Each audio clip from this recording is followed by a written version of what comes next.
Good evening, good morning, good afternoon, wherever you might be. Welcome to the Same Old Arsenal podcast, episode number 73. The points were so close. Now, if you've been living under a rock, I don't suppose the last weekend, we played Tottenham at Wembley, and unfortunately only came away with a point. Very disappointing to play like that and only come away with a point. I thought the footballing gods were looking down on us. But obviously they were just trolling us. So tonight we are going to talk about that. And the guests joining me this evening are Mr. Judges. How are you, sir? I'm very well, thank you very much, Craig. Mixed emotions about Saturday, I have to be honest. I felt played really well. I would have took a point before the game, so under the context of what happened afterwards, I absolutely gutted we took the point, but I thought we played really well, and whatever happened, the result or not, I was proud to be an Arsenal fan on Saturday. I thought that's how we got to play. Defensively, I was in awe of them all of them. You know what I mean? I know Mustafi took a bit of criticism, but they all done their job, and I thought that Mr. Uri Emery has got to take a lot of plaudits for what he done on that game. I thought he looked at Tottenham and I thought he was fantastic. So all in all, it weren't a bad weekend. Harry, how are you, sir? Not bad. Again, a bit disappointed, but happy at the same time. Like he said, proud of Laguna this weekend. Just kind of kicking ourselves that we didn't get all 3 points. But you know what? Before the game, that I would take a draw, so I'm not going to sort of get too upset about it. Let's move on. Positive performance, like Lee said. Manager deserves a credit, and onwards and upwards. Absolutely. And the return of the prodigal son. 3 months he's been out.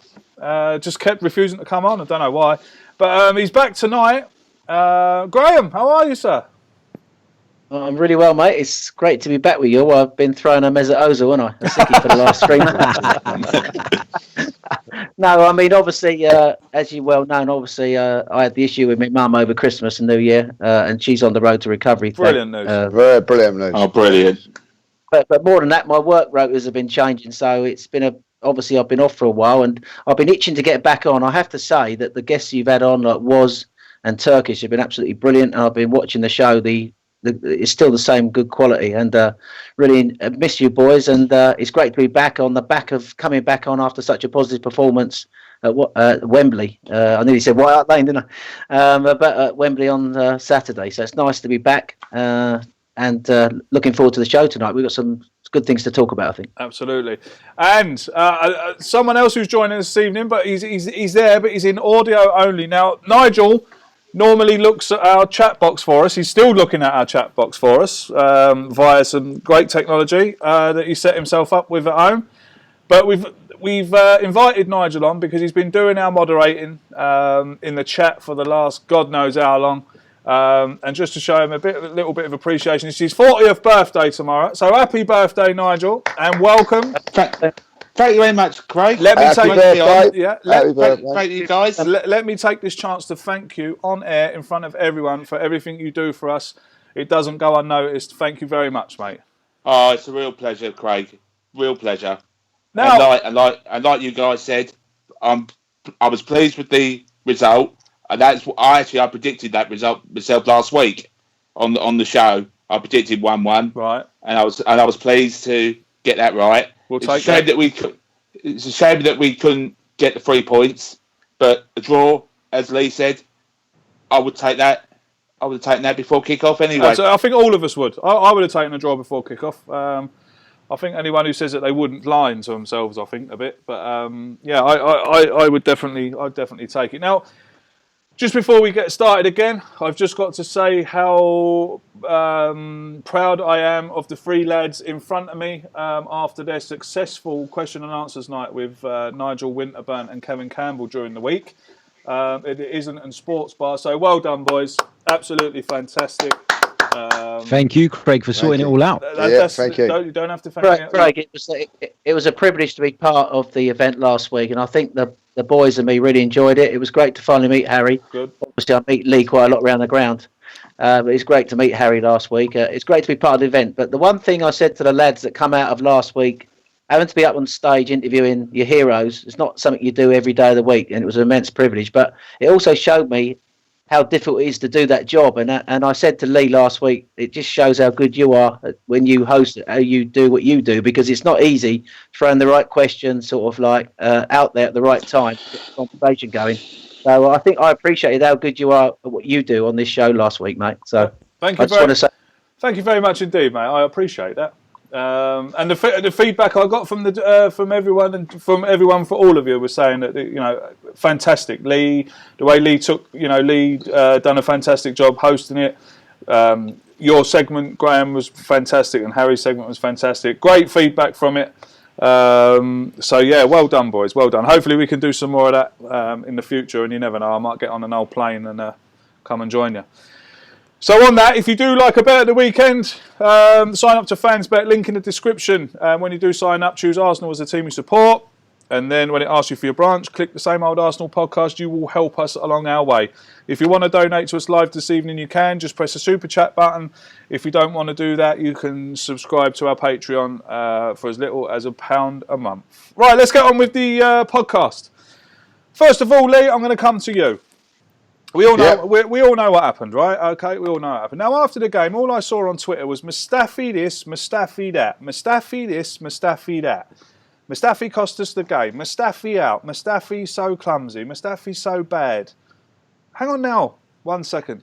Why isn't anyone mentioning the chances that Lacazette missed? The one in the first half, clear on goal, fluffed it. The one in the second half.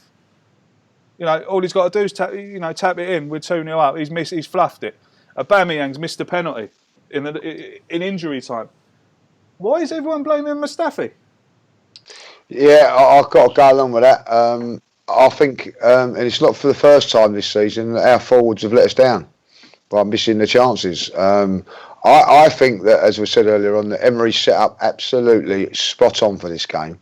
Again, I'm going to say this in the pubs before the game, people criticising the team selection. Mesut Ozil ain't playing in it.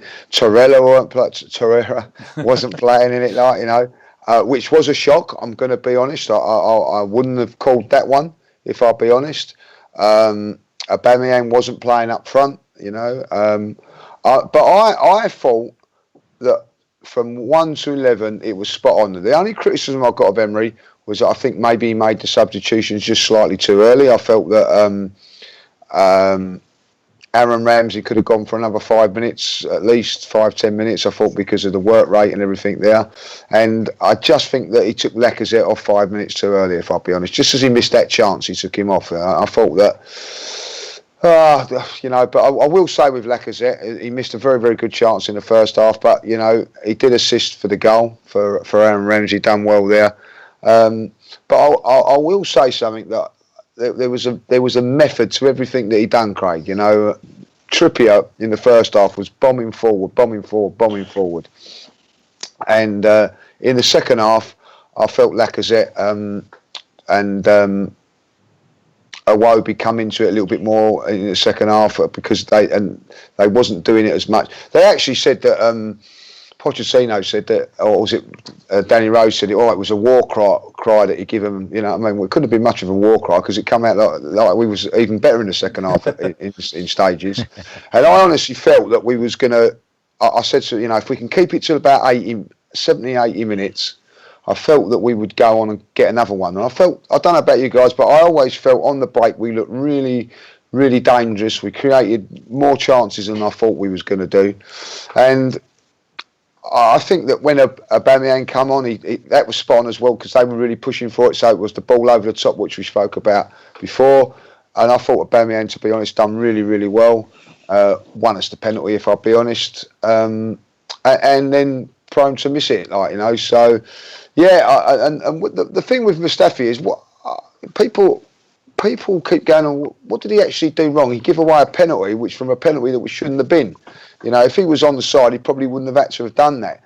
But in saying that, did he really need to do it? I've had a look at it a couple of times. He didn't really, and that's where those little silly mistakes come in from Mustafi. Yeah. But I felt that as right back, he done a stern job in there. I didn't see anything. That's what I mean. He's made one mistake. Yeah, I thought he had a good game. I Other than that mistake. I will say this in the defence of people having a go at him. I thought Socrates was head and shoulders above anybody on the park. I thought Monreal had a fantastic game, and Koscielny. Out of them, they played above their normal standards. I thought that was absolutely outstanding. And Mustafi had a good game. He weren't outstanding, but he had a good game. But sometimes I think to myself, I'm a big critic of Mustafi. But if you're gonna, sometimes you have to just hold your hands up and say, like, as Harry said, there are agendas. I thought he done all right. Listen, how many times did Danny Rose go round and skinning them like I've seen Danny Rose do on many occasions this season? Not as many as normal, because Mustafi restricted him. I thought that I'll tell you what I also liked about him, Craig. He put himself about a little bit as well. He's not afraid to put himself in there. Of course, his final ball's not going to be that great from wide areas. He lets down a few times with his crosses, but come on, he's not really a right back. He's fitted in there because I don't think Liechtenstein, or Stefan, I'm going to call him, wasn't quite fit enough for this game. So realistically, it was our only option, and sometimes when you're the only option, it's about just doing a job. He done it, as far as I'm concerned. He done it well. Yeah, Harry, let's come to you. I mean, before the game, the team news is released, and in Twitter fashion, everyone's off on Twitter. Oh my God, what's this lineup all about? We're going to get absolutely hammered. This, that, and the other. Before a ball is even kicked, I thought, I used to do that. I used to knee jerk a lot, but I've kind of cured myself from doing it. I think just to wait. Let's at least give 20 minutes before we start making assumptions on the starting lineup. But like Lee said, he got the starting lineup absolutely spot on, didn't he? Yeah, absolutely. And I just want to, on last week's show, I actually mentioned Mustafi playing at right back. I said that might be an option, given look at the attributes that he has. Not saying he's the ideal candidate to play right back, but given the people that we had available, like Lee said, Lichtsteiner, Jenkinson, for me, he seemed a sensible option. And I've been critical of Mustafi for ages as well. I don't think he's up to standard, but you've got to be fair here. You can't sit and criticise the guy when that flag should go up, and then there's no penalty, and then we're not even discussing Mustafi, talking about what a good game he had, and you've got to be fair to your players as well. And it disappoints me a little bit when our own fans hammer a player so badly, particularly when he played well. So for me, that's Mustafi. What Mustafi done, it's unfortunate that it turned out like that. But if the linesman's done his job, then we're not even discussing this. So I'm not going to spend too much time criticising him. In terms of the full lineup, I must admit, I kind of expected him to do that. When I predicted the lineup, I put Mustafi at right back. I thought Torreira would start ahead of Guendouzi. And I said that I would have played Mesut Ozil instead of Ramsey. But I was proved wrong, because Aaron Ramsey was fantastic, got the goal. And then what do I know? Unai Emery obviously knows best, and that's why he's in the job. So fair play. He got it right. And I'm going to praise him, because I've criticised him recently and been getting hammered for it. I will give credit where it's due, and this is one of those instances where the manager's got it right, so fair play to him. The thing with Arsenal was, what I noticed that was fundamentally different to the way we've played all season, was how narrow the back four were. It was almost as though we'd gone into sort of Atletico Madrid mode and just packed our back four into the narrow spaces, and it was as though we were protecting the gaps in between the full-backs and the centre-halves, and kind of allowing Trippier and Rose to come forward and have the ball in those wide areas on the basis that we were going to defend the crosses instead. And I thought that worked really well. So credit to Emery for changing that up a little bit, because that was definitely different to what we've been playing. Socrates, unreal performance. For me, man of the match, he was solid. Yeah, it was great. He was unbelievable, out of this world. And I think that Harry Kane's probably still trying to get out of his pocket. So, great performance from everyone. And it was just unfortunate the way things turned out in the end. But look, we went to almost said White Hart Lane. We went to Wembley. We got the point. If you told me at the beginning of the season we would have taken 4 points off Spurs, I'd have taken that. Absolutely, so mate. My thoughts exactly. Graham, let's come to you, mate. what I saw on Sunday, a lot of people, I put up on Twitter that I was a proud Arsenal fan today. People, what are you proud for? We only drew. The reason I'm proud is because I saw a manager, and I saw a manager know what he's doing. He looked at Spurs and he knew what he wanted to do. And I think the best thing about that is also that the team are responding to what he wants them to do.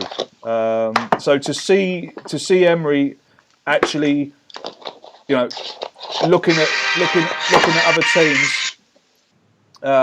teams, and telling the team, this is what we're going to do today, and this is what I want you to do, and the team actually putting it in on the pitch is great to see. But Graham, tell us why were we so good on Sunday? Saturday, sorry. Why were we so good on Saturday? And tell us.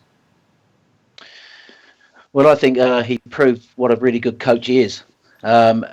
He got the tactics right. He got the team selection right. He got the work rate, the commitment, the attitude from the players. They all bought into what he was trying to do. Mm-hmm. And I think it was very clear that he'd learnt his lesson from the Carabao Cup defeat early in the season. If you remember, on that night, we played a very high line. And basically, they scored both goals, getting in behind. First goal when Song was put through, when our centre-halves pushed up. Second goal, Kane came on second half and came short and basically pinned the ball in for Dele Alli, who scored their second goal. So, and I think also he looked at the way Chelsea actually nullified Tottenham in their game last week when they beat them 2-0. Tottenham didn't have a shot on target. So basically, they did that by being very compact. So what he did quite cleverly in this game was he obviously decided he was going to play on the counter-attack, and he was going to use Lacazette as a holding striker, as a hold the ball up, with Ramsey running beyond, and that's how we got our goal. Ramsey playing off Lacazette. It was a 4-2-3-1 in possession, but more of a 4-4-2 out of possession. And what he did was we defended a lot deeper than what we did against Tottenham in the Carabao Cup game. So he literally said to his four defenders, and they are our four best defenders at the moment, Mustafi, Socrates, Koscielny and Monreal. He said, I want you to defend that penalty box. So what he did was he had them sitting deeper. Whenever Kane came out to receive the ball, I noticed that no centre-half went with Kane. Kane does this thing where he basically comes short and tries to pull a centre-back out to leave space for Song. And what he obviously gave instructions for his two centre-halves not to follow Kane out, whoever was marking Kane, I think it was Socrates. And basically, if anybody was going to engage in Kane, it was going to be someone from another area, like Monreal would come inside to engage with him, right? And then Iwobi would come across to cover the space.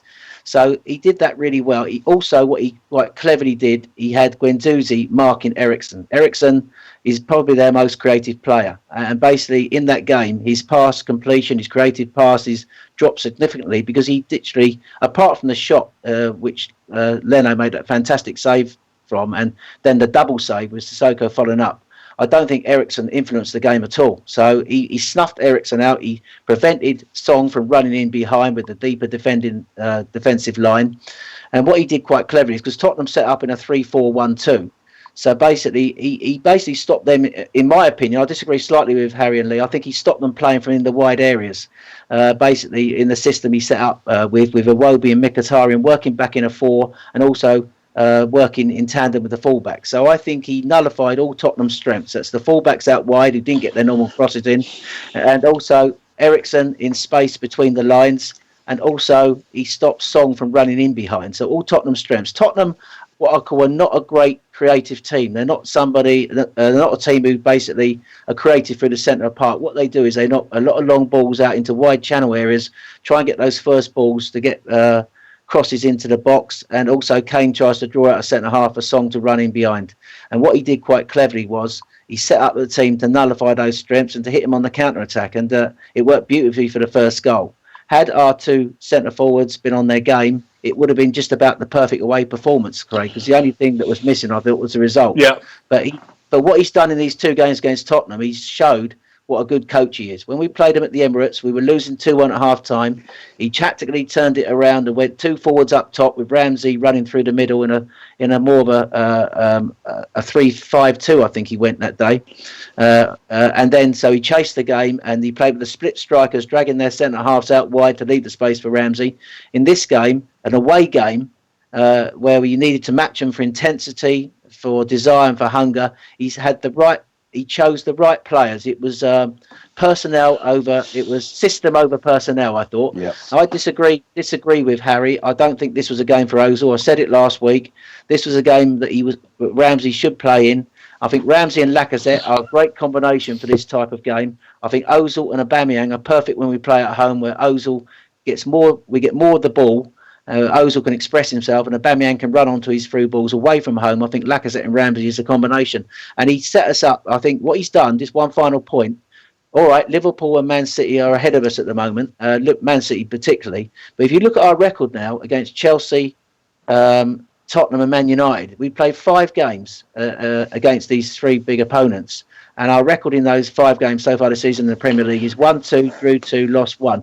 He's made us competitive in these big games, which under Wenger we weren't. So that is something, and it's because he's such a good coach, and he set the team up. The players bought into it. It was a perfect away performance. The only thing missing, Craig, was the result. Absolutely, mate. Yeah, I've got to agree with you. Nigel, if you had to pick someone, mate, who would have been your man of the match? Well, I would have had to. Well, that would have been difficult, but I have to agree with what Harry said with Socrates, because obviously BT, they picked him as their man of the match, and I couldn't disagree with that at all. He was immense. The whole the back fours, as you guys have said, they were absolutely brilliant. Apart from obviously what happened with Mustafi and the penalty, the whole defence was brilliant. The keeper made that brilliant double save, which I would have to say it will probably go down as one of the saves of the season. Has to. And as Graham rightly said, Ramsey played really well. Lacazette played all right, and obviously he came off at half time. Obviously suspended for Thursday, and obviously with Aubameyang coming on, and Mkhitaryan played okay. Iwobi played okay, because I'm not always been an Iwobi fan, but Saturday he played all right. He had that shot, he cut inside it, hit that shot that Lloris tipped away, and he didn't play too bad on Saturday, to be honest. But Socrates was undoubtedly my man of the match for me. I've got to say on that, going back to that Iwobi one, I thought he'd done really well. I thought like Trippier was fouling him more times than not, and the referee allowed that to go on more than one occasion. And I thought Iwobi stood up to it really well. And he's getting better and better, don't you think, guys? As the season goes on, I've got. He is. I mean, I sat here 4 weeks ago and said to everyone, I don't get him. I don't understand him. He shouldn't be playing for Arsenal. He's never going to be good enough to play for Arsenal. He obviously watches a podcast because he's stepped it up since then. I'm not really when it comes to Iwobi, I don't necessarily think he's a great player. But the reason he keeps getting in the side is because he does what M asks him to do. Yeah. Like Graham just mentioned about protecting the fullback, and he does that. He's asked us to do that, and he makes sure he does that. And Emery particularly in this type of game, takes the approach of, I want my players to do what I've asked, execute a game plan as opposed to personnel, like Graham said. The thing where I said about Ozil, I would have probably picked Ozil from the beginning, yes, but I've been proved wrong, and I hold my hands up to that, no doubt about that. Aaron Ramsey was brilliant. But just a few bits and pieces, like for me, it's weird, isn't it? Because week after week, we're sitting here talking about how our defence has let us down, and this weekend it was the strikers, wasn't it? And it's hard to sit there and slag off Aubameyang or Lacazette when you look at the contributions they've made this season, because where we're praising Emery for getting his tactics right this weekend, I think he's sometimes got them wrong against the lesser opposition. I think this type of game suits Emery more than sort of your home game against a side who are going to come and park the bus. So, I think it's kind of like those games, those players have got us through them, the Aubameyangs, the Lacazettes, with their expert finishing. And unfortunately at the weekend, it just wasn't to be. loads of positives to take from it at the end of the day. There's a lot of love coming in for Iwobi in the chat room. I mean, Unique 79 says he's only 22. Give him a break. Other people are saying that Iwobi's very underrated. Iwobi works hard is another one coming in, and exactly what you just said, Harry. You know, Emery's obviously putting him in there because he does work hard, and he does. You know, he tries very hard. But like I said, as we've said previously, it's just that end product from him. The biggest compliment I can give Iwobi, Craig, is that when the team sheet come out and we was in the pub and walking down for the game or whatever, no one turned around and said, "Oh, what's Iwobi doing in it?" People were questioning other decisions. You know what I mean? Like, "Oh, why ain't Torreira playing? Why is Guendouzi playing? So why is Mustafi playing right back? Why ain't this that?" But everybody was turning around and saying the correct decision was Iwobi was in that team. Now that's Tottenham away from home, and everybody was on board that Iwobi is in the team, and that is a big compliment from where he's come from last season to this season. He has got ability. What I do like about him, he was taking on the fullbacks quite a lot and sometimes when you're in that sort of game and that sort of tactic, that's what you need, because it's all disciplined, it's all military if you like, but you've got to have that little spark from somewhere, and he was providing it. And I will pick up on what Graham said there. I think Mkhitaryan over the last 4 games has just gone up a level, absolutely gone up a level. And do you know what? From where I was hating him and didn't want him, you know, I can't wait to watch him play at the moment. He's been that good, and I'm looking forward to him hopefully ripping Man United a new one. You know, the way he gets. Do you know when he gets the ball? I'm expecting things to happen with him now. Like, you know, 4 or 5 weeks ago, Craig, when he was getting the ball, I was expecting to give it away. He's like Iceland when he's giving away something all the time. Yeah. You know what I mean? But this time now he's getting the ball, he's playing. You know, I think he's been last 4 games have really come on a bomb. Really, you know what I mean? And I saw a great stat the other day on Twitter. I saw it was a great stat, but I can't remember what it was. But however many goals he scored for us this year, but since Alexis Sanchez left and went to Manchester United, I think he scored. How many goals has he scored for Man United? 2, 3. I think it's 1. Probably against us. Yeah. Well, no, 2. Is it 2 or 2 or 2? I don't know. But anyway. He's got more assists and more goals than Sanchez has. Since well, that ain't a compliment at the moment, because he's been absolutely shocking, isn't he? Like, you know what I mean? Yeah, I know. But what we were saying is, when he first came here, we were all saying when he first came here, we were all saying that we got the better end of the bargain, right? Yeah. And then he started playing, and then everyone was going, "Oh God, I don't know. When we get Sanchez back, you know, this Mkhitaryan dude ain't so good." But then Graham, now he's come back from injury. And he's absolutely flying. Yeah, I think the thing is, you've got to remember, he went from Dortmund to Man United. So you have to be a pretty good player if Man United want to sign you. That's the first point. I think the only criticism I've got really is that we're paying, his wages are far too high. I don't think he's a £200,000 a week player. I don't mean that disrespectfully. I think he's more a £150,000 or £140,000 a week player. So I think we're paying over the odds with him like we are with Mesut Ozil. But the one thing is, I think early in the season, he fits into whatever system Emery wants him to play in. But I think injuries were restricting him. And I think now he's fully over the injuries, and I think he's back to his best. Now, the one thing he's really good at, and we saw it last week when we played Bournemouth, he's able to drive with the ball from midfield. So I think he can play in 3 positions for me in this Arsenal team. He can play out wide right, because he's got the work rate and he's a creative player in that area. I think he can do a job at number 10, but I think another position he could play is in the number 8 role, because we're going to have to replace Aaron Ramsey next season. Yeah, good point. Now, I think the one thing Mickey could do is he could play in the middle of that pitch in a 3 and be the one who takes the ball off Xhaka and drives forward like he did last week, and puts the pass in for Aubameyang, or puts the pass out wide if he goes out and buys a wide player.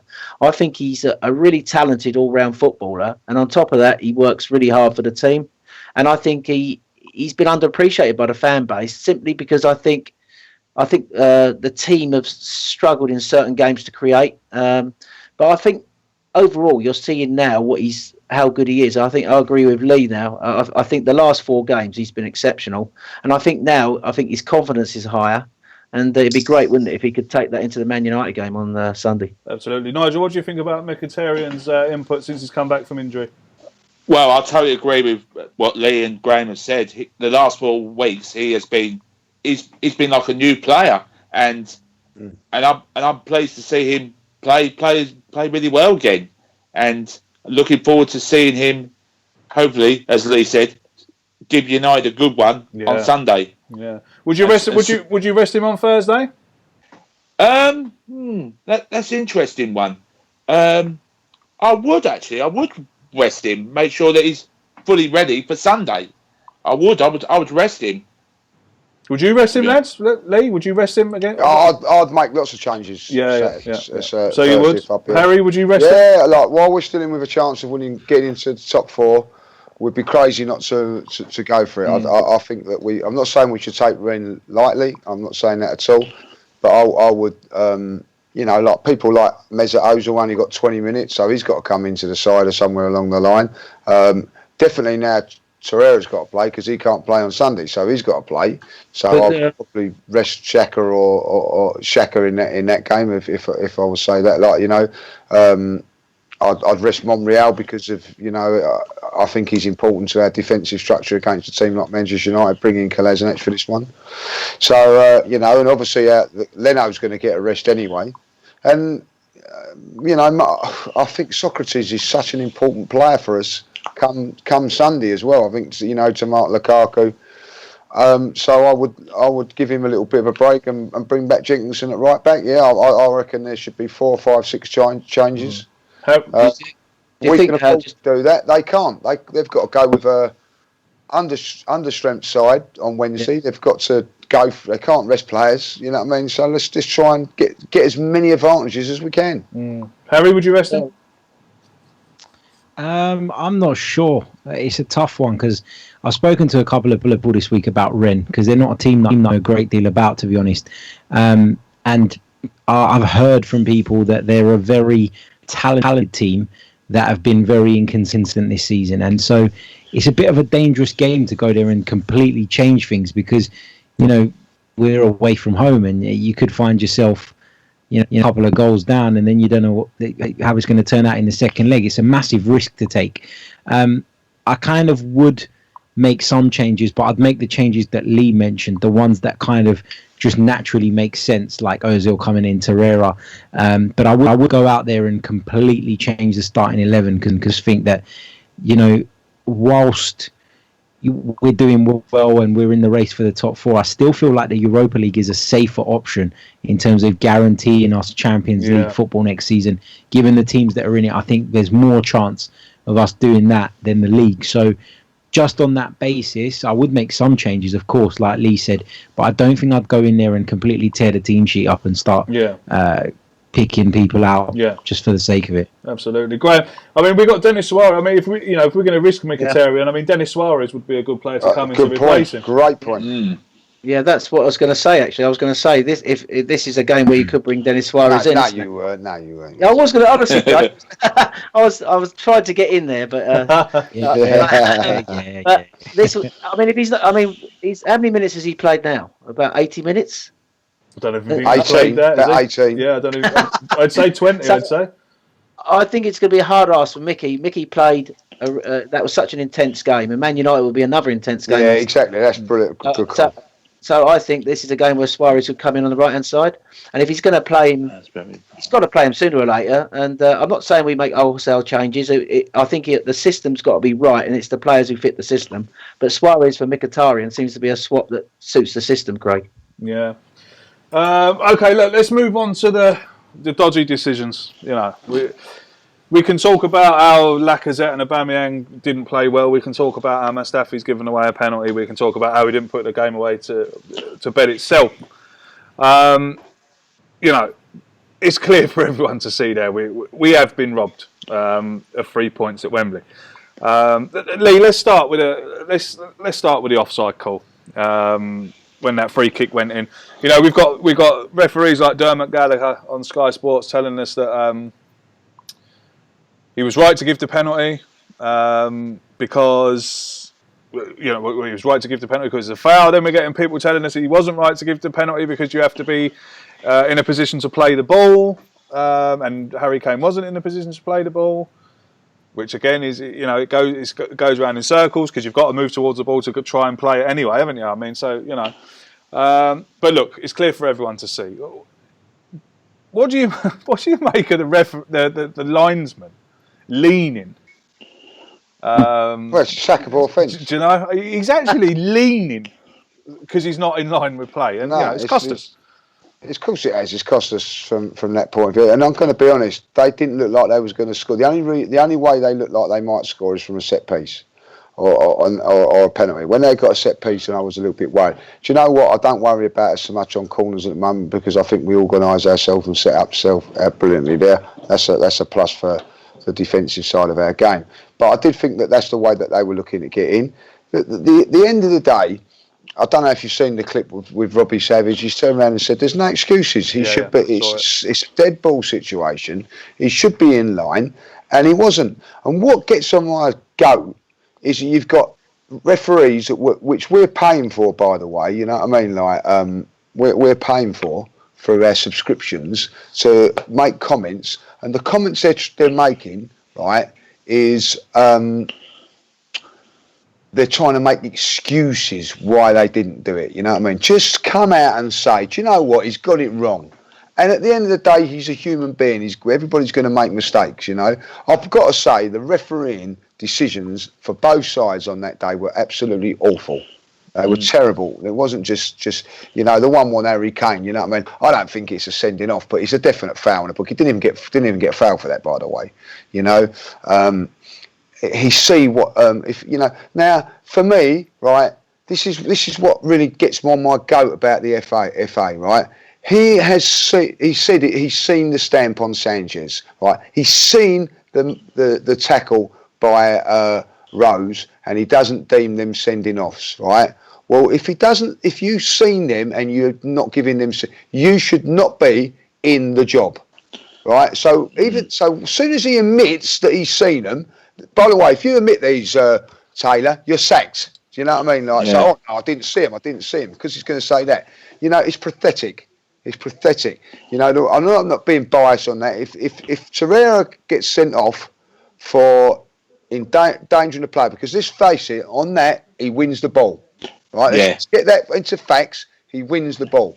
What they're saying is that he's getting sent off for is endangering the player. Right? Now, are you telling me that Danny Rose has not endangered the player? Cool. When he's gone for that tackle. Yeah, absolutely. So one's a booking, one's not. In the same game by the same ref. It's pathetic refereeing by the officials, right? You know, then he doesn't see the stamp on Sanchez. Is it really a sending off? I don't know. It's not as bad as the Danny Rose tackle, in my opinion. But at the end of the day, nothing's done. You know, and it's just poor decision. And then the linesman, that's his job, Craig. You know, I get it if, you've got someone running with speed, like Aubameyang running with speed or Song, and they get that wrong. You can forgive them. But from a standing thing, when that's your only thing you've got to do, and he doesn't do it, it's pathetic. But, for me, that has to be said. It was a penalty after that. I've got to say that, and then, I have to say, I didn't think our one was a penalty. I don't either. I was going to come to that, but I've got to agree with you, mate. I don't think it was either. So, but I wasn't going to complain about it. And do you know what? When it happened, right, I was just hoping it'd score, and then all the Spurs fans moaned about it, and then I was just going to turn around and say, but you didn't moan about it when Son got a dodgy penalty. You know, I was just all in our favour for him to bang it in and just finish it off. But I just think that the refereeing decisions were so poor on the day, and and we've got people in the media now and Sky and all that trying to justify for their mistakes, and it's pathetic. That idiot. Yeah. Absolute idiot. Talking about it from the press as well, you know what I mean? It's just, come on, let's do ourselves a favour, you know what I mean? We're not born stupid about football, you know what I mean? Don't insult our intelligence by saying stupid stuff. Just come out and say, that you got it wrong. Yeah, yeah, you got it wrong. Yeah, Harry, Claude's just come into the chat there. Evening, Claude. He says, forget VAR, get rid of all these useless officials and bring us in some foreign refs. What do you say to that? Been saying it for years. Yeah. It's so true. You know, the standard of refereeing in this country is miles worse than any other league. And I know we don't watch other leagues as closely, but you don't get anywhere near as many controversial decisions as we get in the Premier League. I think Lee's spot on when he says there's no excuse for the linesman getting done on a set piece. That's absolutely right. I'm not going to go into it because Lee's hit the nail on the head. A linesman should be in the right position from a set piece. You get it if he's chasing play, but he wasn't. So that's the first thing. The second thing that really got on my nerves is the inconsistencies with the referees. All I ask is that a referee is consistent between minute 0 and minute 90 in the same game. I get that different referees interpret things differently, but one referee in one game should be consistent throughout that. Torreira got sent off, and whilst I probably don't think it was a sending off, I can see why you could say that he's endangering the opponent because of how high up on the shin he's caught him and he's gone over the ball. Get that. I don't agree with it, but I can understand the angle that the referee's coming from. But then you've got to deal with Danny Rose. You've got to be consistent. That's my problem with it. I've got no issue with Torreira being sent off, really. I've got a problem with the fact that Rose wasn't. That's what winds me up because it's all about, being consistent. And it's 90 minutes. How can you not be consistent for 90 minutes? But the third thing I want to say, and the last thing, is that what this incident, this Harry Kane winning a penalty thing has highlighted is that there's a real need in football, not just in the North London derby, in football to clarify this offside thing. Because I've heard some supposedly top referees turning around saying that it should have stood, and I've got others saying that it shouldn't. Well, hold on. If you are elite referees and between you can't come to an agreement, then what bloody chance do we have as supporters of understanding this rule? It needs to be clarified. It's been going on for far too long now. Is he active? Is he not active? Blah, blah, blah. The fact is, the linesman's missed it because he's out of position. And now certain referees who, are always fighting for the referees union have come out and said, oh, actually, this is the reason why he's giving it. No, mate, you're bullshitting. You're just trying to cover up for your mate. Harry, can I just jump on with you, which you said a great thing there about consistencies in the same game. So if that's the case, then the first goal for Harry Kane, which he's given offside for, which was offside and he scores from, that's a goal as well then. Why the same refs turning around and saying, well, why wasn't this goal given then? Oh no, because it's offside. And then they're trying to defend it with the same incident. Well, if some referees are saying, well, that should have been given. So can you go back and tell me why this wasn't given then? You know what I mean? There's so many inconsistencies in football. It's become big on a joke. Harry Kane was offside for the first goal, right, in the first half. Fantastic header, by the way, but he's offside. Goal not given. It's the same as the second one. You know what I mean? You can't. They're the same incident, but everybody's trying to make what we know. I remember what I said. Spot on, mate. Minute 1 to 9. I think we came to this situation before last year, and Graham will come to you on this one. I think I said it was last year on a podcast that the referees now in England seem to want to have their share of the limelight. They want their name on the back of the paper, or they want their names to be on Sunday Supplement or Soccer Sunday or whatever. They seem to want to have that. They want to have that bit of limelight. But what I will say to you, Graham, is I think a big indication of how bad the referees are in England. There wasn't one English ref that went to the World Cup. Yeah, and I think that the point. Yeah, I think I agree 100% with Claude. I think the standard of refereeing in this country has dropped significantly. Whether it's because they all want the limelight now, I think there are one or two characters that do. But the interesting thing for me is just 3 points I make on this subject was, if Torreira had been sent off then for being out of control and endangering an opponent, do you think if Rose had then committed the foul 15 minutes later, the referee would have then made a different decision? I think. Yeah, that's a good call. That's a good point. I think in the time in the game that I do agree with Harry, they should be consistent, right? But I think that was early in the second half, and he just deemed it a yellow because of the state of the game. I think it was easier for him to give Torreira a red card, 90th minute, 1-1, Last minute of the game, yeah, last that's a minute of the great game. point. Yeah. And I think that was wrong. The other point on VAR is, VAR is the subject that we've been talking about. And if VAR had been in, Kane would have been flagged offside or whatever. But if Dermot Gallagher or the Sky referee had been in charge of VAR during that game, he would have given the penalty still, wouldn't he? So there's no definite sort of like, you can't say that VAR would definitely always, because at the end of the day, I blame the lawmakers of the game here. The way they've set the offside law up now, it's too complicated and too open to interpretation for the referees. When I started following football in 1971, it was clear that if you were beyond the last defender, you were offside. None of this, are you interfering, are you active, and all this sort of thing. Clearly, I think we need to get back to changing the offside law. This is just my opinion, that makes it clearer for referees, so referees can't interpret. And then we wouldn't get these inconsistencies. I just throw that out to the boys there. Do you agree, or what do you think? Listen, Graham, I agree. When I started playing football, offside was level. If you was level, you was offside. You know what I mean? And then, so when you think about it, how many goals would have some of the Malcolm McDonalds of this world, or Frank Stapleton's have got, and Martin Chivers if you're a Spurs fan, or Stuart Pearson if you're a Man United fan, you would have got because of the offside. They changed it then, didn't they, to say if you was level, you was onside. And now, if I'll be honest, I don't know what it is. There's about 7 variations. They was actually singing Harry Kane's tongue was offside, you know what I mean? Which I thought was a bit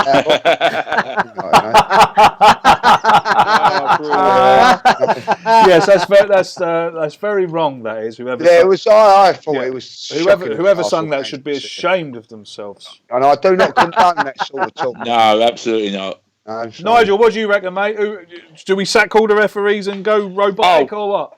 Oh, do you know what?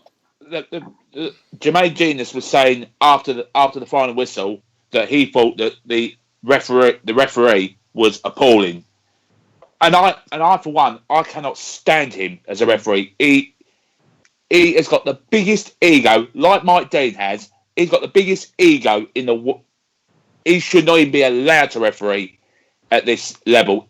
He has the audacity to be a FIFA referee as well.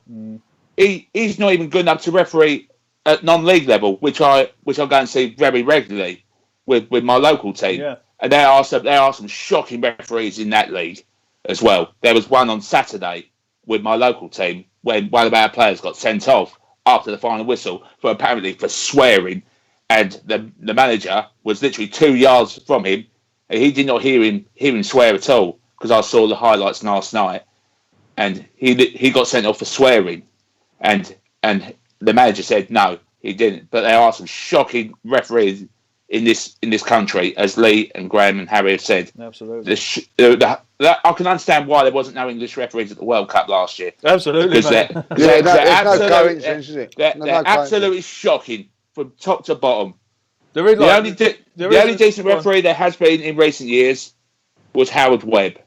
He was the only decent referee there's ever been in the last few years. Unless he was refereeing Man United games. And also going back to the penalty, the Tottenham penalty.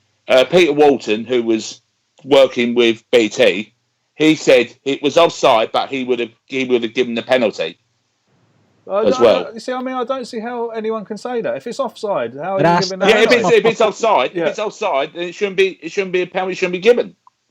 There is some bullshit wording in the rule that says that if you're not active and you get fouled before you become active, then it should be given. There is something in the laws of the game. I've read it that says that. But you can see that's where they need to. I've actually read that myself. Harry, you can I've actually read that myself this afternoon. Harry, you can see clearly on the pictures, right?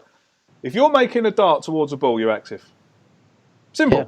Absolutely, I agree. You can see in the picture. There's 3 or 4 Tottenham players. What's he trying to do? Get the ball and give it for a cut. Exactly. What's he trying to catch it under his top? It's pathetic. It's ridiculous. I agree, but it's like having a contract. You need to make it watertight. When you write these rules down, they need to be watertight so that there is no interpretation. There is no way around it, because the way it's worded, it does say that, and then it becomes the question of is Kane active or not, And whilst I think he is, because he's moving towards the ball, and I think most people would agree, you could say that he isn't, because people have been saying lately to the linesman not to put their flag up until the player actually receives the ball. So that's what I'm saying. There's so many contradictory messages. Yeah. Of course, I don't think it was a penalty, but like Graham said, it's the lawmakers that are at fault here, because there's so many contradictory messages. Absolutely. I'll tell you one thing, Craig. If he was so active, that's the reason Mustafi failed him. Well, that's why he failed him. Yeah. Great point. His actions influenced what Mustafi did. Mustafi lost him and panicked, and that's what he did. Yeah. And so if he wasn't active, Mustafi wouldn't have been fouling him. So it's clear that he influenced what Mustafi did, and that's what led to the penalty. So I think if he headers that and scores, he gets offside. But no, probably not. Not on the day, no, because the linesman just ain't seen it, in my opinion. Exactly. He hasn't seen the offside, has he? Because he's not level. So if Harry Kane headers it in, it's a goal. Because he hasn't seen it. Well, he done the right thing trying to get away with it, didn't he? Yeah. I don't know. Hello to you all in the chat box. Sorry I'm a bit late saying hello to you all, but hello to you all. Thanks very much for being in there. The same old names in the chat box, which is great to see. Thanks for your support. How many have we got watching live? 232 people watching live. Thank you very much indeed. If you could all hit that like button, that would be great. If I could get it up to 200 likes before we go off air, that would be brilliant. So 3, 2, 1. Hit the like button. Like. Thank you very much indeed. Well done. Let's see if we can get it up to 200 by the time we're finished. If you want to ask the lads a question, please put it in the comment section now, and we will get to them. First question that we will start off with is coming from Lee Farrell. And I'll ask this to you all. We can have a little discussion on this while we're waiting for some more questions to come in. Do we think that the back four of Mustafi, Socrates, Koscielny and Monreal should be played for the rest of the season going forward, Lee? Well, after that performance, I wouldn't say it's going to be regular, because I think we're going to make changes. I think the one good thing about Unai Emery is that he looks at the opposition. You know, we played a back three in one game in the week against Bournemouth. We played a back four against Southampton. So I think they'll change it around. But I think come Sunday, barring injury, I'll be very surprised if that's not the same back four. Absolutely. Harry? I'd like to see that back four continue. You've also got to take into account that one of our main creative outlets this season has been Sead Kolasinac, whether it's been at left back or left wing back. So I expect him to feature in the remainder of the season as well. So I think we've seen that Emery is going to make changes. He's going to tinker with it depending on the game. So whilst I think that's a great shout, they performed brilliantly. They were solid.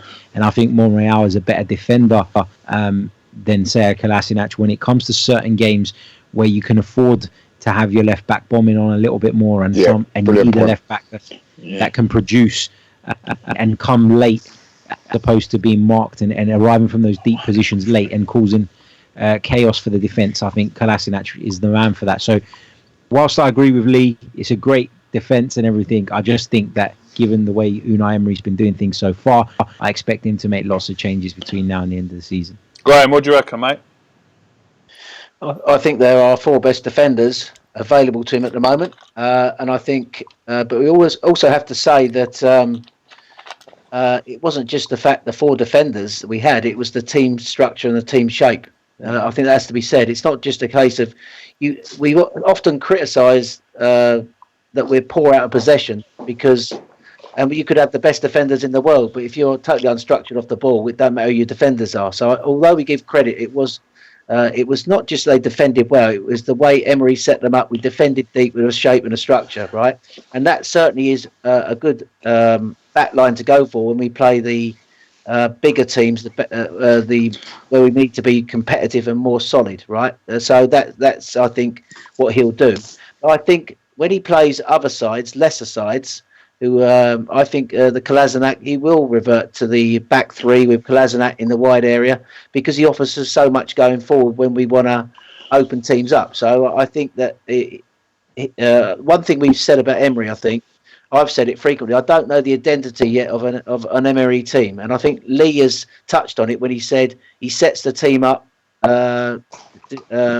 depending on the opposition.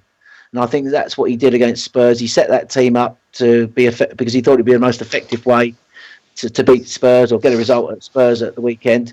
I think he'll play that back four in the bigger games, but I think he'll flip it around. I think we'll have more offensive players when we play the weaker side who offer us more offensively going forward. And Kolasinac, obviously, because he's been such a big creator of chances, I think he's got over 40, 50 chances he's created this season alone. So you can't ignore that. And I think he'll come into his thinking in games against lesser opposition.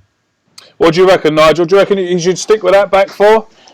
Well, yeah, I do. I think you should stick with that back four in like the big, as Graham said, in the bigger games, like against like Man United on Sunday, and then possibly then go with Kolasinac when we're playing like someone against possibly Newcastle or Crystal Palace in our remaining games.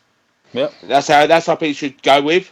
Isn't it good though? I mean, like people are saying that we don't know our identity under Unai Emery, Lee, and but I think it's quite good that they don't know the identity of an Unai Emery team until they start playing them. You know, well, is that a good thing or a bad thing? Right? Tremendous point, because I believe under Arsene Wenger that, you know, if you was a manager, you knew exactly how they were going to play.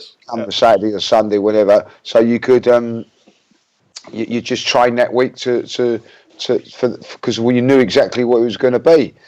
But with Unai Emery, you know, I'm pretty sure that Pochettino was as shocked as a lot of Arsenal fans when he see the team sheet on Saturday. And the great thing about it is you don't know if it's going to be a back three or a back four from one week to the next. Now, if we don't know it, the opposition don't know it. And I don't see nothing wrong in that. I like to see that little bit of flexibility in a lineup and flexibility in a team. Now, for instance, you know, if Kolasinac is playing, we don't know if he's going to play as a wing back or a left back. You know what I mean? So teams may think, well, are we going to play there? The other great thing, Craig, is, you know, Pochettino didn't, you know, it was only guesswork from us all, really, whether Ozil or Ramsey was going to play. You know what I mean? And come on, anybody that thought that Guendouzi was going to play in that game in front of Torreira, well, then, you know, they're cleverer than what I am. So I think it's a good thing. I think that what I like about Graham hit on the point. We are competitive now. I'm not saying that we're going to beat teams, but we're competitive against the top teams. We've gone to Man United and drawn. We've gone to Tottenham and drawn. We've gone to Chelsea and just lost by the odd goal. We've gone to Man City and didn't get hammered. All fought against Liverpool, but that's one of those things. But then you flip it on the other side. At home, we've beaten Spurs. At home, we've beaten Chelsea. At home, we've drawn with Liverpool. You know what I mean? Hopefully we get the result, because this is a pressure game on Sunday, and we win that one at home. You know, Manchester City, first game of the season, competed. Didn't beat them, but we competed against them. You know, so for all in all, I see some sort of structure to what he's doing there. I think that he has made mistakes. Of course he has, and that's when he's been criticised for a little bit. But I think that it's no coincidence that a few players have come back. The personnel as players has come back into the team at the moment, so we've got a little bit more availability, if you like. But I love it that he swaps the team around. You know what I mean? It's not, you know, someone said, if you make too many, he's made too many changes. You know, we've made changes in our last 3 games, and you would not say any of the fluency of the team's been taken out. And that's great. And what I like about it also is it's only Southampton. It's only Bournemouth's reserves, which I did say to Bernard. Well, we've gone to Spurs. But Southampton, by the way, give Man United a real bloody test on Saturday by all accounts. They did. You know, we breezed past Southampton, them. You know what I mean? Bournemouth, all right. You know, we've given them a good ironing. That's what we've got to do. And it is important that this goal leverage could become real key at the end of it, Craig. You know what I mean? So, you know, we've got to keep our foot right to the metal now, right to the end of the season. And I think there is an identity in the side at the moment. There is an identity that we are going to be hard to beat whatever way we go. And tactically, I think we've let ourselves down at Liverpool. I do believe that, and probably against Southampton, and West Ham that we've let ourselves down. But are you going to beat Liverpool? Maybe not. So realistically, in those couple of games, another 6 points. If we had those another 6 points, every team can say that, I know, but we'd be in a lovely, healthy position. Certainly would, mate. We'll move on to these next questions here now before we run out of time. This one comes in from Marble Halls TV. Thank you for your question, mate. We'll go to Graham with this one. Someone's got a gun to your head, Graham. Would you take the Europa League or top four? Well, I would like to win the Europa League because it's a trophy, I suppose. That's one thing I'd say. Got to agree. I think, personally, it's now... we've got Tottenham been sucked back into this top four race now, and they've got 1 or 2 very difficult away games coming up against Man City and Liverpool. Chelsea, Man United and us, so there's 4 of us now going for 2 spots. So I think we've got a chance at top 4, So if you held a gun to my head, I'd like to finish in the top 4, obviously, because that shows you that higher up the league, you are the 3rd or the 4th best team in the league. But if you'd say to me, if I was to pick one to get back in the Champions League, I would say the Europa. I think it's the hardest because there are some very good teams still left in it, like Harry from his Italian connections. Teams like Napoli and Inter Milan are really strong sides. But I think for the simple fact that it's a trophy and it also gets us back in the Champions League, I would go Europa League. I'd have to agree with you there, mate. I'd like to win the Europa League and get back in it that way and have a trophy to show for it. Nigel, what about you, mate? Would you rather finish top 4 or win the Europa League? I agree with Graham. I would rather like to see us win a trophy. Yeah, because it'd be nice to have a trophy in the cabinet, and then we're in the Champions League, rather than thinking of going for top 4. And have another, and have another. Yeah. No, I get what Graham's saying. I mean, if we could finish 4th or 3rd, again, it would look, no one gave us a prayer. This season to even get in the top 4. Now we're challenging. We're back. We find ourselves back in the race. If Spurs have a couple of dodgy results and we can win, we're back in the race for 3rd. I mean, if we could finish 3rd, be a big fingers up to all the journalists. Yeah, because Tottenham still got to play both Man City and Liverpool, haven't they? Exactly that, mate. We could. It's possible we could finish 3rd. I mean, if we finish 3rd, like I said, big fingers up to everyone that doubted. Emery, big fingers up to all the journos that told us we wouldn't even finish in the top 6. Yada, yada, yada. So, but I would like to win the Europa League. This one, we will go to... Can I answer that one? No. I was going to say, gun to my head, right? Yeah. I'll take 6th place. Right? And the Europa League. No, 6th place, Spurs in 5th, and then we win the Europa League. That would be good. That would be good. I like your way of thinking there, Mr. Judges. I like that. Thank you. Harry, this one comes in from Miss Same Old Arsenal. This comes in from Karen. Karen, I hope everything's okay with your uncle, by the way. I hope he's getting better. I hope he's on the mend. Thank you very much for coming in and asking us a question, and thanks for your support. Karen asks, when VAR comes in, do you think, like me, that lot down the road will be back in mid-table, or will they still get protected by the ref stroke the FA? Let's ask Harry. Of course they'll still get protected by the FA because it comes down to the fact that they're full of England players. That's what it's all about. God forbid anyone pisses off Harry Kane. We're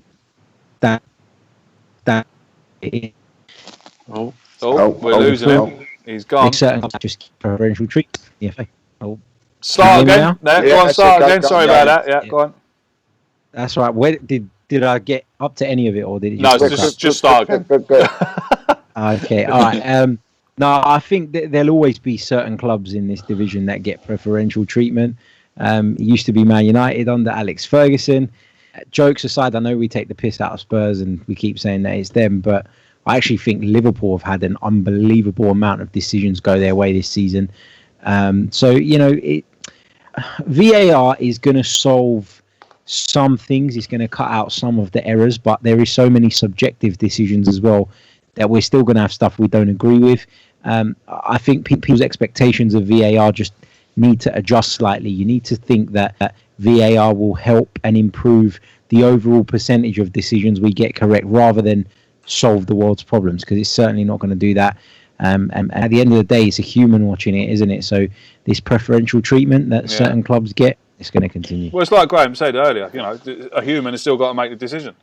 Exactly. So I don't know what I think about VAR, to be honest. But Graham, this one comes in for you. Comes in from Darren Smith. Thank you, Darren, for your question.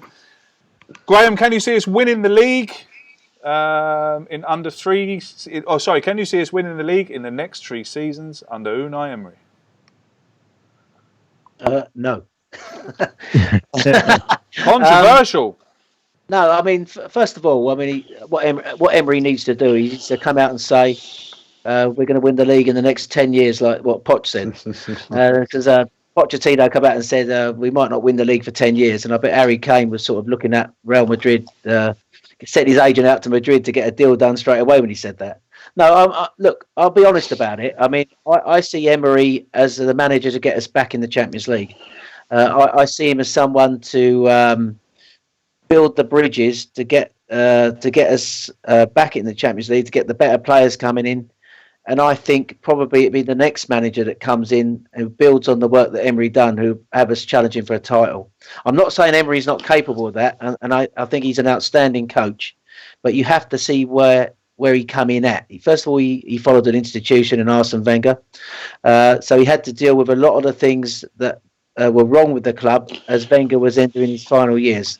To expect him to come in and put that right at a time when we got an owner not investing money, when we're up against the animal that is Abu Dhabi FC, is a real stiff ask. So I can't see us challenge for the league. I think we might get back to challenging. I don't think we'll win the league in the next 3 years. I think the aim is to get back in the Champions League within 3 years and then possibly start challenging for the league. Remember, we haven't challenged for the league since William Gallas sat on the pitch in 2008 at Birmingham. So I think that I can't, as much as I admire a lot about Emery, I think he's a fantastic coach. And I think that he's proven his worth this year with the group of players he's got. He's been dealt a bad hand. We haven't got the money at the moment to, I think, compete for the league. That's just my view on it. I think it's going to be I think we need to take it in stages. I think we need to get back to getting in that Champions League first and competing again against the top sides. We'll only do that when we get the better players. And the first step to do that is to get back in the Champions League. Absolutely. Nigel, what about you, mate? 3 years. I think that might be a bit too much for us to possibly win the league within 3 years. As Graham said, I totally agree with him. I think Champions League first, then it'll attract bigger players to come, and then possibly maybe 5 years, possibly more. Then go for it. Then go for a shot for a title, the league. Yeah. Possibly in about 5 years. Possibly. Nice. Is that an envelope from fans, Betley? No. Are you sure? It's not another not invitation to anywhere? No, it's just a greetings card. Telephone bill, is it? Can I just say that when I arrived at the Islington Sports Bar and Grill last week, when I arrived at the Islington Sports Bar and Grill last week, I think I just followed the judge in because they were rolling up the red carpet. Yeah. So I assumed he'd already gone in. All right, jokes aside, Graham come in with a suitcase of things to sign. I'll tell you that. Okay, last question. Well, it's not a question really. It's more of a valid point coming in from Michael there. Michael, thanks for your kind donation, mate. Thank you very much indeed. Much appreciated. He's saying that the Europa League would be a nice send-off for Petr Cech and Aaron Ramsey to finish the league with that trophy, to end their time at Arsenal with lifting that trophy. I mean, I think we can all agree on that, can't we? Yes. Yeah. Just one quick question, lads. When Ramsey scored his goal, there's a thing mentioned about it in the media. Was he saying, I own this pitch? Yes. Was he saying that? Yeah. And I'm glad you've just said that, because it's led me on beautifully to what I was going to say. In the last 6 months, we had the question posed, is Aaron Ramsey a legend? And I said no. But now I retract that statement. Aaron Ramsey is an Arsenal legend for that moment only. For me, running off towards the Tottenham fans saying, this is my effing pitch and this is where I belong. Right? Legend. Absolute legend. And also, Guendouzi has also gone into the Hall of Fame. He's gone into the Craig Scott Hall of Fame already, because there is a brilliant picture on the internet, I don't know if anyone's seen it, of Ramsey running off and him pointing, and Guendouzi's behind him going like this. to all the Spurs fans. Absolutely brilliant. He's been here 9 months and he gets it already. Running off. Aaron Ramsey scored 3 goals at Tottenham. Yeah. 3 goals. You know what I mean? In the games he's played.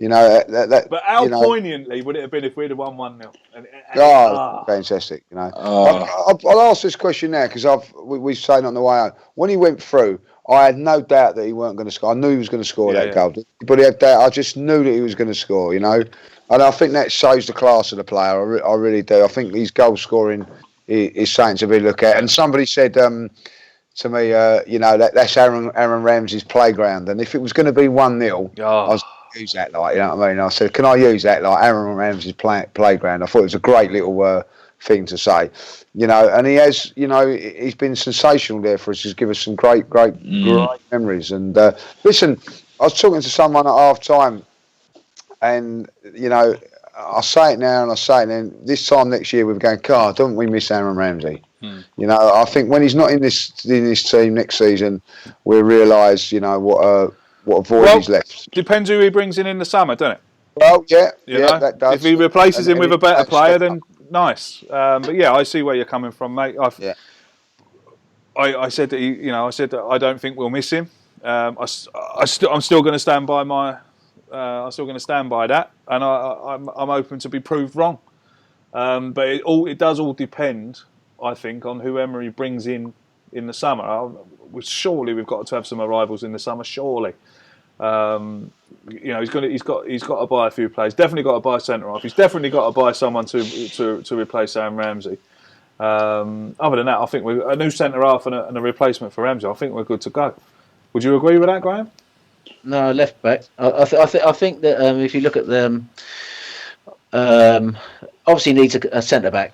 So because I think as well as Costa's doing, I don't think he's got long left, and I think that a commanding centre back next to Socrates would be the making of the team. I think, but I think Monreal to me is coming to the end of his career. I know he played well on the weekend, but I think he's slowing down a bit, and I think Kolasinac is great going forward, but not great defensively. So I think he'll want a left back. I think he'll want a centre half.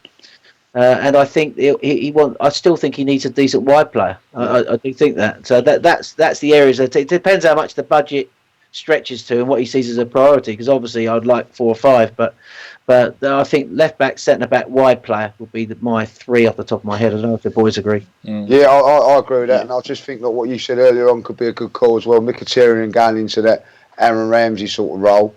Yeah. Maybe Lynn Bryan something like. I watched him again at the weekend. Point. Yeah. Zaha was sensational at the weekend again. Like, I just feel that he's ready now to go up a level. That's nothing against Crystal Palace, but you know what I mean.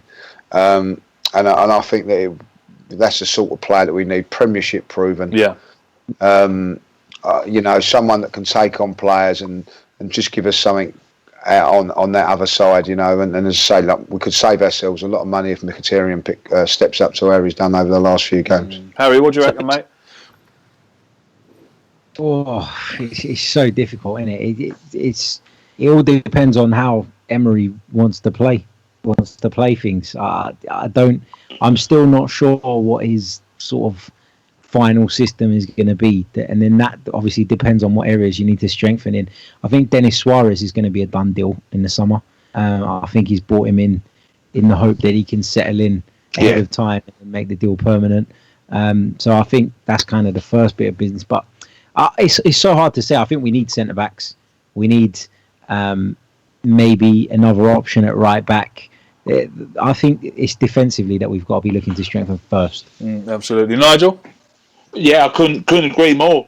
Definitely a centre back, because we don't know if Cos is going to be fit all the time, because we can't always rely on Cos. We definitely need a centre half there, and as Harry said, definitely the right back, because Bellerin's obviously going to be out until at least the end of the year. That's a good point. I think November. We need someone there. And going back to the Aaron Ramsey thing we was talking about. Like, he's the only Arsenal player to score in 2 winning FA Cup finals. Yeah, and that's what I will never forget. 2 winning FA Cup final goals. Yeah, look, don't get me wrong. A lot of people got on my back when I said that. Stick that up your pipe. Yeah. A lot of people gave me stick when I said that. Yes, I mean, look, I'm never going to forget the goals he scored for us. Of course, I'm not. Is he a legend, Arsenal legend? Oh, I just don't know. I just well, he is now because of what he done against Spurs. I've already said that. He's a legend. Yeah, he's a legend. He's not a legend for the 2 cup final goals. He's a legend because he went running towards Spurs fans. Saying that, Craig, who's left of the British core then? Who's left out of the British core? Cole Jenkinson, isn't it? Jenko. yes. That man, he's still there, by the way. Jenko's the last one. Yeah. What odds would you got on FansBet of Jenko being the last one of the British core? Well, I'll tell you what, mate. How long has he got left in his contract, Jenkinson? If I'd have put a tenner on that, I wouldn't be sitting here now. His contract's up at the end of the season.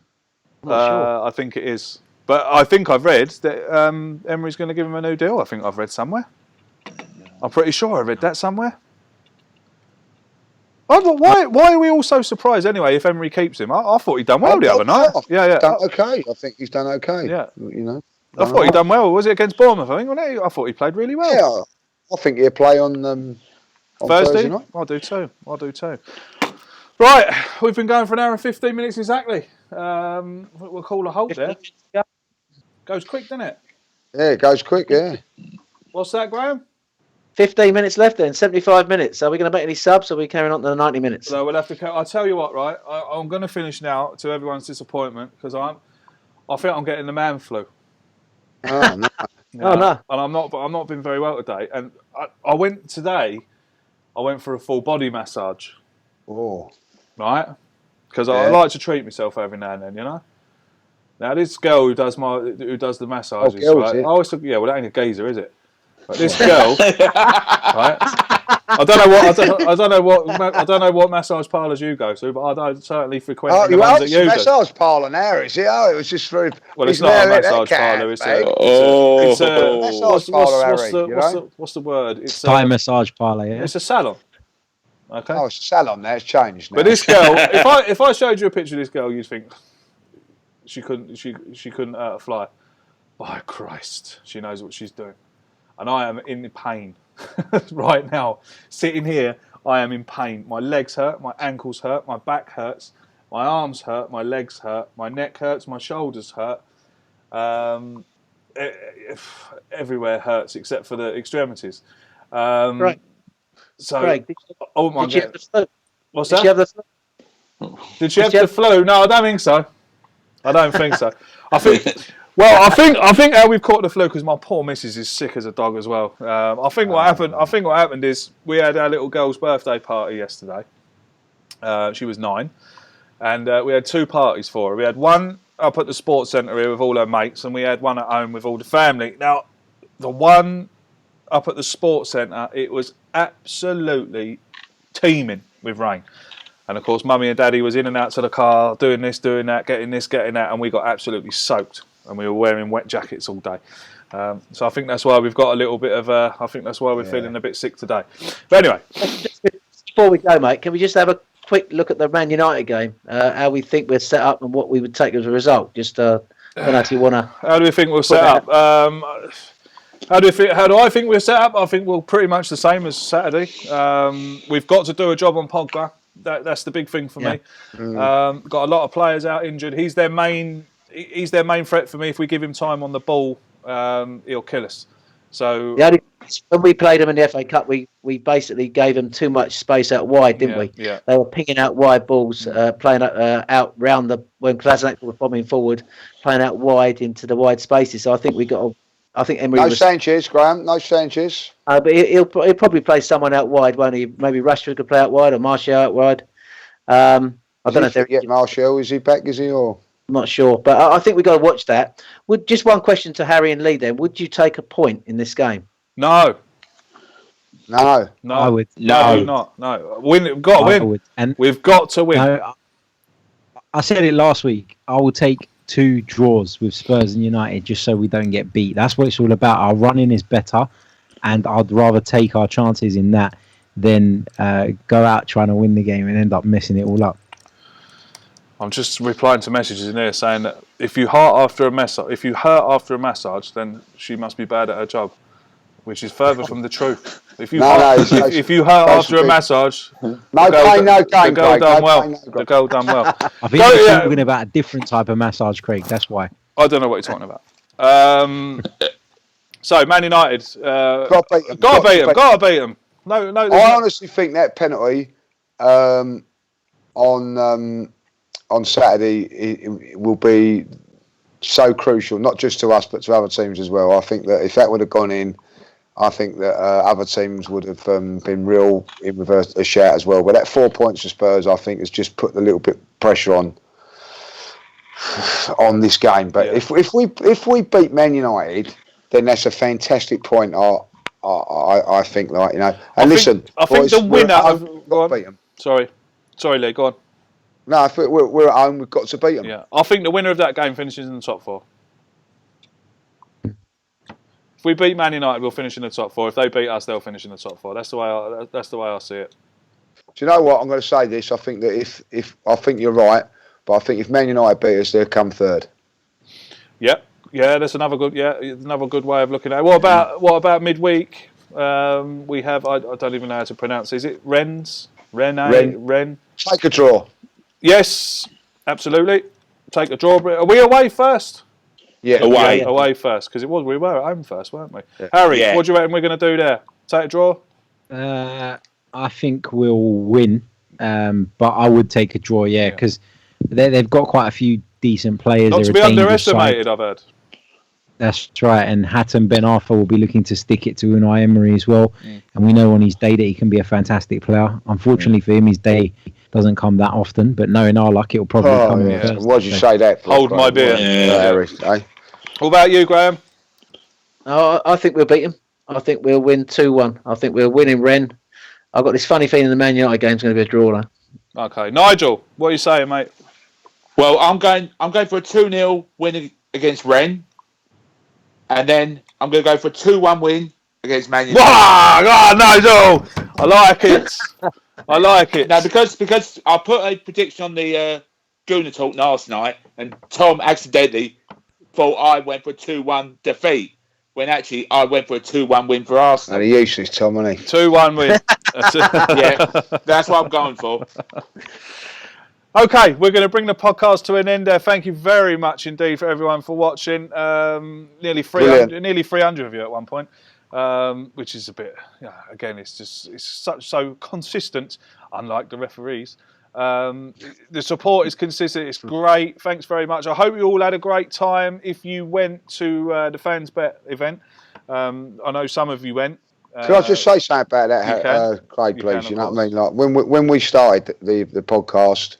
Obviously, you and Mem started it at first. Like, you know, to be able to mix with people like we did on Thursday night is a massive achievement. And thanks to you for doing that in all your hard work, because you've made that happen, mate. You know what I mean? And that's how we've grown it. Well, all right, but without you, I'm nothing. No, but the one that started it, the name. And everything about it, it's grown now into this that we can be mixing with people like that. You know, is a marvellous achievement for what we've done, and I'm very, very proud to be a part of it. But I think people are starting to take a bit of notice of us now, don't you? Yeah, I think they have. You know, I mean, that's lovely for us. And next one we do, mate, you've got to be there, honestly. Yeah. I'll be there at the next one. Since it was such short notice for me, the last one. You know, I could have got a flight, no problem, but I'd have paid about £400 for it. You know, with Ryanair, if you need to go somewhere quick, they fleece you. I'd give you half my fee, Craig. You should have said. Well, it wouldn't surprise me if you got one. To be honest, that evening cost me a car. Blah blah. Yeah, because he smashed his car up. It cost you a front wing, didn't it? No. Me and Kevin got smashed on the beers. You know what I mean? And Harry got his car smashed in. Yeah. But I love the way you just left it in the road and jumped into an Uber. He did. Hey, literally. I managed to roll it to the side of the road, pulled up the handbrake, parked it up, and got in an Uber. I came straight in. Fair play flames. Well, I hope you all had a great night. If you did get to that, because I did see a few familiar faces in the crowd there when I was looking through the photographs. Now there was one video that FansBet put out. FansBet are in the process of sending me some more videos. They're just branding them up and they're going to email them to me. So once I've got them, I will upload them to YouTube and you'll be able to see them. Once again, thank you very much. My thanks to Mr. Judges. Thank you, sir. Thank you very much, and happy birthday tomorrow. Absolutely, Nigel. He's Nigel. Thank you. Still Thanks, there, Nigel. Yeah, happy Thank birthday, you, Lee. Nigel. For tomorrow. Wake up, Nigel. Birthday, mate. So wake up, Nigel. Yeah. Oh, sorry, mate. Have a lovely day tomorrow, mate. My thanks to Harry. Thank you very much, sir. Thank you. Oh, and don't forget, before this, Harry. Actually, I'm going to spoil it. Aren't I? Thank you very much to Graham. Thank you very much. It's a pleasure as always, mate. Are you going to mention Harry's Chronicles of a Gooner? No. Nigel, thank you very much, Nigel. Thank you very much for joining us. And again, thank you very much for everything you do every week in the chat box, keeping that chat box sane. Thank you very much indeed, mate. It's a real pleasure. And a happy birthday for tomorrow, mate. I hope you have a great day. Nigel. We're only making plans for Nigel. Oh, yeah. I've heard that song loads of times, Lee. No, but on a serious note, just before he came on here, Harry recorded a podcast with the godfather of Arsenal podcasts, I'd like to call him, Andrew from Ars Blog, and also was David Hillier, a guest on the great. No. It was Jeremy Aliadier. Sorry, was last week. Sorry. Difference here. Fucked up. One's French, Do you know what? one's Harry? You tell us, mate. Yeah. Like as you said, the godfather of Arsenal podcast, Andrew from Ars Blog joined me, and Jeremy Aliadier, former Arsenal striker. So that was a good chat about the derby as well. But it's what's his English like? All right, is it? Yeah, really good. Yeah, really good. Lee, You got to think he was here what's from a his name? really young age, isn't it? Lee, what's that? What's his name? Jeremy. Yeah. Hello, dear. I don't care. Thank you to you all. I keep saying it. Thanks to you all. We'll see you again. Let's hope for a good result on Thursday night. Let's hope and a good one on Sunday, and that we're all in great spirits next Monday evening at 7:30. Until then, we'll see you all again very soon. Up the Arsenal. Come on, you Gunners. Come on, the Arsenal.